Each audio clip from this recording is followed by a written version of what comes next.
संविधान निर्माता भारत रत्न बोधिसत्व भीमराव अंबेडकर जी को आपको बता दें 133वीं जयंती पर उन्हें कोटि कोटि नमन करते हुए आपको बता दें कि बाबा साहब ने कहा था कि अगर हिंदू राष्ट्र बन जाता है तो बेशक इस देश के लिए एक भारी खतरा उत्पन्न हो जाएगा।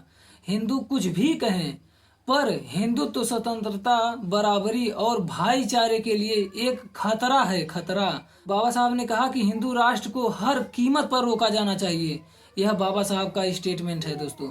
पर आजकल कुछ यूट्यूबर लोग हिंदुत्व के बारे में अंबेडकर के जो उन्होंने स्टेटमेंट कहा है उस पर ना चर्चा करते हुए, उन पर ना वीडियो बनाते हुए आपको बता दें संविधान बचाने की बात करते हैं। वहीं उनको ये पूछिए कि क्या जो आप संविधान बचाने की बात करते हैं, क्या कभी ऐसा हुआ है आज तक कि 60 साल से कांग्रेस खत्म कर पाई? कभी नहीं खत्म हो पाएगा दोस्तों। संविधान इनके बाप की बपौती नहीं है कि जो ये जब चाहेंगे तब खत्म कर देंगे। फिलहाल दोस्तों इनसे पूछिएगा जरूर कि क्या आपने अंबेडकर जयंती पर एक भी ट्वीट किया है। जो यूट्यूबर और लिबरल रात दिन संविधान बचाने का रोना लगाकर मिलियंस में व्यूज बटोरने लगते हैं, आपको बता दें उनसे संविधान निर्माता डॉक्टर भीमराव अंबेडकर जी की जयंती पर एक भी ट्वीट नहीं हुआ। जबकि ये होली, दिवाली और ईद की बधाई पर भी बड़े ढेरों शुभकामनाएं देते हैं। सभी बहुजन साथियों से निवेदन है कि इनके वीडियो देखना बंद करो और अनफॉलो करो। बहुजनों के वरिष्ठ पत्रकार दिलीप मंडल जी इनके बारे में बिल्कुल सही कहते हैं कि ये सत्ता बदलना तो चाहते हैं लेकिन एक सवर्ण से दूसरे सवर्ण के हाथ में एक कभी भी तुम्हारे अधिकारों की बात नहीं करेंगे, क्योंकि इन पर एक शब्द जो संविधान निर्माता है उस पर बोला नहीं करा समझ में आ रहा है, इन्हें बोला नहीं जा रहा है। इनके जुबान में जैसे ताला लग चुका है। और आज तो अफ्रीका से लेकर पूरे वर्ल्ड से बाबा साहब का नाम गुजरा है सभी के होठों से।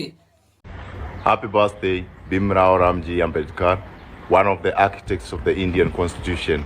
जय भीम। सभी लोग बोल रहे हैं, आपको बता दें विदेशों से लेकर हमारे देश के जो तमाम कॉमेडियन से लेकर जो कॉमेडी वगैरह वीडियो बनाते हैं उनका भी ये वीडियो देखिए। बाबा साहब कुछ लोग संविधान मिटाने में लगे हैं, सर कट जाए लेकिन संविधान मिटने नहीं देंगे हम। जय भीम, जय बाबा साहब। ऐसे न जाने कितने लोग हैं कि धरती झुक नहीं सकती आसमान के आगे। दोस्तों अब कोई चारा नहीं है शमशान के आगे।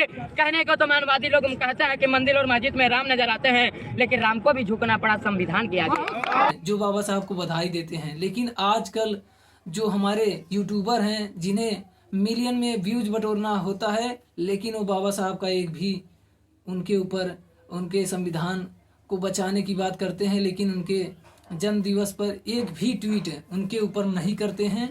और यह बात भले कड़वी लगे लेकिन यह बात सत्य है। वहीं उत्तर प्रदेश की 4 बार रह चुकी पूर्व मुख्यमंत्री मायावती जी, आपको बता दें उन्होंने बीजेपी पर बहुत तेजी से तंज किया है और गल्ला को लेकर क्या कुछ कहा है देखिए। चुनाव के दौरान बीजेपी और आरएसएस के लोग गांव-गांव में जाते हैं, अपना थैला लटका लेते हैं और गांव-गांव में जाते हैं और जाकर ये कहते हैं कि देखो मोदी जी ने तो आपको खाद्य सामग्री दी है, दाल दी है, आपको चावल दिया है, उसके साथ में नमक भी दिया है। आपको मोदी जी का नमक जरूर हलाल करना है। और आप लोग उनके बहकावे में आकर तो अपना वोट उनको दे देते हैं कि भाई नमक तो जरूर हलाल कर देना चाहिए। नमक खाया है मोदी का हमने, लेकिन आपको मैं ये बताना चाहती हूँ ये नमक मोदी का नहीं है बल्कि आप लोगों के टैक्स के पैसे का ये नमक है। इसमें मोदी की कोई मेहरबानी नहीं है। पूरे देश में जो जनता टैक्स देती है उस टैक्स के पैसे से आप लोगों को ये नमक या दाल, चावल या आटा आदि दिया जाता है। ये कोई इनकी मेहरबानी नहीं है, ये आप लोगों का अपना टैक्स का पैसा है। इसलिए आप लोगों को कतई भी गुमराह नहीं होना है। जिन लोगों को गौ माता की बहुत फिक्र होती है वो अपनी माता को ऐसे हालात में छोड़कर कैसे सोते होंगे। ये तस्वीरें जो आप देख रहे हैं यह मंदिर के ठीक हिंदू मंदिर के सामने ही, बताइए हिंदुओं की गौ माता जो लगती हैं, बताइए क्या इसकी ऐसी हालत, इसका जिम्मेदार कौन है? क्या उन्हें दिखाई तक नहीं दे रहा है कि यह पत्तल, जो दोना पत्तल फेंका गया है, उस पर आपको बता दें, आप देख रहे हैं कि वह कागज़ और पन्नी का बना हुआ दोना खा रही है। और ऐसे लोगों पर आप क्या कहना चाहते हैं जो गाय का दूध पीते हैं और खाते हैं, बाद में उन्हें ऐसे हालातों में, दयनीय हालातों में छोड़ देते हैं? ज़रा सोचिएगा ज़रूर। इन बेजुबानों का ऐसी निंदनीय हालात देखकर आप सोचने पर मजबूर हो जाएंगे।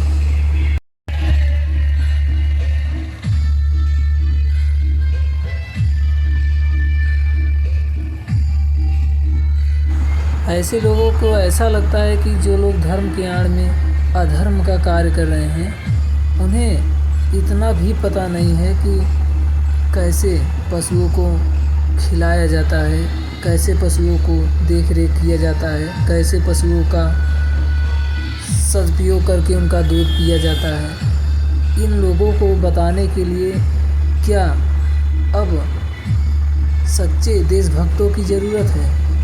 क्योंकि यह देशभक्त तो एक प्रकार से मालूम नहीं पड़ते, क्योंकि इनके हाथों में जो बागडोर है वही सारी जिम्मेदारियों का जो ऐसी उदाहरण देता है। फिलहाल ऐसा दयनीय दृश्य ये अकेला तस्वीर नहीं है, ऐसे कई हजारों गायों का, जो पशुओं का आपको बता दें कि यही हाल है, हर जगह का हाल है, हर गली मोहल्ले शहरों का हाल है। फ़िलहाल इसको तो देख रेख इस पर होनी चाहिए। यह मैं वीडियो इसीलिए नहीं बना रहा हूँ कि किसी की आस्था को ठेस पहुँचाने के लिए, बल्कि मैं इसलिए बना रहा हूँ कि ताकि कोई लोग इसको देखकर जागरूक हो सकें, अपनी जो पशुओं का देख रेख कर सकें, उसका पालन पोषण अच्छे तरीके से कर सकें, ताकि उससे जो उन्हें दूध यानी मिल्क मिल रहा है वह शुद्ध एक प्रकार से खाएं, और थोड़ा बहुत उस बछड़े के लिए भी छोड़ दिया जाए, ताकि जिसकी माँ वो लगती है, ताकि उसे भी कुछ दूध प्राप्त हो सके। क्योंकि उस बछड़े को भी उस पर अधिकार है दूध पीने का, और आपको भी अधिकार है, क्योंकि आपने उसकी सेवा की है, पालन पोषण किया है। लेकिन ऐसी दयनीय हालत में मत पालिएगा, क्योंकि मेरा यही विनम्र निवेदन है कि यह वीडियो जहाँ तक जाए ऐसे दृश्य कभी और ना आए। फिलहाल इस खबर पर आपकी क्या राय है, कमेंट करके ज़रूर बताएं। धन्यवाद।